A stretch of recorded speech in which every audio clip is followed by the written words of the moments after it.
Indian യുവത്വം തെരുവിലാണ്. ഉറക്കമൊഴിച്ചും ഉള്ളത് വിറ്റുപെറുക്കിയും സാധാരണക്കാരായ വിദ്യാർത്ഥികൾ നീറ്റിന് തയ്യാറെടുക്കുമ്പോൾ ആയിരക്കണക്കിന് വിദ്യാർത്ഥികളുടെ അധ്വാനത്തിനും സമർപ്പണത്തിനും പുല്ലുവില കൽപ്പിക്കുന്ന അധികാരികളും ഭരണകൂടവും. അതിൽ പൊലിഞ്ഞത് 20ഓളം ജീവനുകൾ. അവരുടെ ശബ്ദമായി മാറുകയായിരുന്നു നിങ്ങൾ പാർട്ടികളെന്ന് അധിക്ഷേപിച്ച CJPയുടെ 24 ദിവസങ്ങൾ പിന്നിട്ട സമര പോരാട്ടം.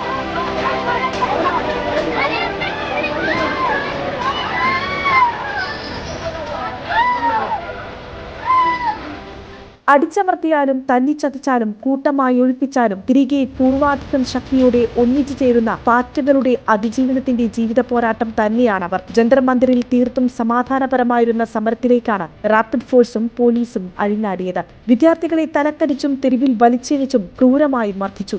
യാതൊരു പ്രകോപനവുമില്ലാതെ തല്ലിച്ചതച്ച പോലീസ് ഉരുക്കുമുഷ്ടിക്കും സർക്കാർ ഭാഷ്യത്തിനു മുൻപിൽ അവർ അടിയറവ് വെച്ചില്ല. എല്ല് മുറിയുന്ന വേദനയിലും അവർ ആസാദി എന്ന് ഉറക്കെ വിളിച്ചു. ഒരു കൂട്ടം പാറ്റകൾ ഒരു സമുദ്രമായി മാറുന്ന കാഴ്ചയായിരുന്നു പിന്നീട്. സമരത്തിന് നേരെ പോലീസ് നരനായാട്ട് നടത്തിയതോടെ പ്രതിപക്ഷമടക്കം കൂടുതൽ പേർ പിന്തുണയറിയിച്ചെത്തി. പ്രതിപക്ഷ പാർട്ടികൾ കൂടി സമരം ഏറ്റെടുത്തതോടെ മുതിർന്ന നേതാക്കളെയും MP-മാരെയും ഇന്ത്യയുടെ പ്രതിപക്ഷ നേതാവിനെ പോലും വലിച്ചിഴച്ചു കൊണ്ടുപോകുന്ന ജനാധിപത്യ രാജ്യത്തിന്റെ ഭരണകൂട ഭീകരത.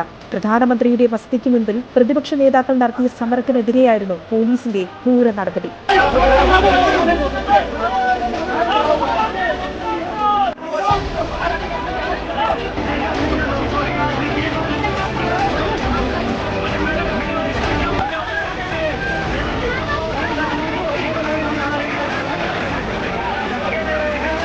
തലയോട്ടി തകർന്ന് ഗുരുതരമായി പരിക്കേറ്റ പല വിദ്യാർത്ഥികളും ഇന്ന് വെന്റിലേറ്ററിൽ തുടരുകയാണ്. 70ഓളം വിദ്യാർത്ഥികളെ പോലീസ് കസ്റ്റഡിയിലെടുത്തു. ന്യായമായ സമരാവശ്യങ്ങളാണ് CJP മുന്നോട്ട് വെച്ചത്. ചോദ്യപേപ്പർ ചോർച്ചയിൽ ആത്മഹത്യ ചെയ്ത 20 വിദ്യാർത്ഥികളുടെ കുടുംബങ്ങൾക്ക് നഷ്ടപരിഹാരം നൽകുക, കേന്ദ്ര വിദ്യാഭ്യാസ മന്ത്രി രാജിവെക്കുക, സമര നേതാവ് സോനം വാങ്ചുക്കിയെ വിട്ടയക്കുക തുടങ്ങിയവയാണ് ആവശ്യങ്ങൾ. സമരം കൂടുതൽ മേഖലയിലേക്ക് വ്യാപിപ്പിക്കുകയാണ് കോൺഗ്രസ് അടക്കമുള്ള പ്രതിപക്ഷ സഖ്യം. പാർലമെന്റിൽ പ്രധാനമന്ത്രി പ്രസ്താവന നടത്തുക, വിദ്യാർത്ഥികൾക്കെതിരായ പോലീസ് അതിക്രമത്തിൽ അന്വേഷണം വേണം, പാർലമെന്റ് നിർത്തിവെച്ച വിദ്യാർത്ഥികളുടെ ആവശ്യങ്ങൾ ചർച്ച ചെയ്യണം തുടങ്ങിയവയാണ് കോൺഗ്രസിന്റെ പ്രധാന ആവശ്യങ്ങൾ. സമരവേദി ഒഴിപ്പിച്ചും ചോരക്കളമാക്കിയും കേന്ദ്ര സർക്കാർ അടിച്ചമർത്തുമ്പോൾ ഒരു കോരിച്ചൊരിയുന്ന മഴയ്ക്കും കെടുത്താനാകില്ല ഈ പ്രതിഷേധാഗ്നി.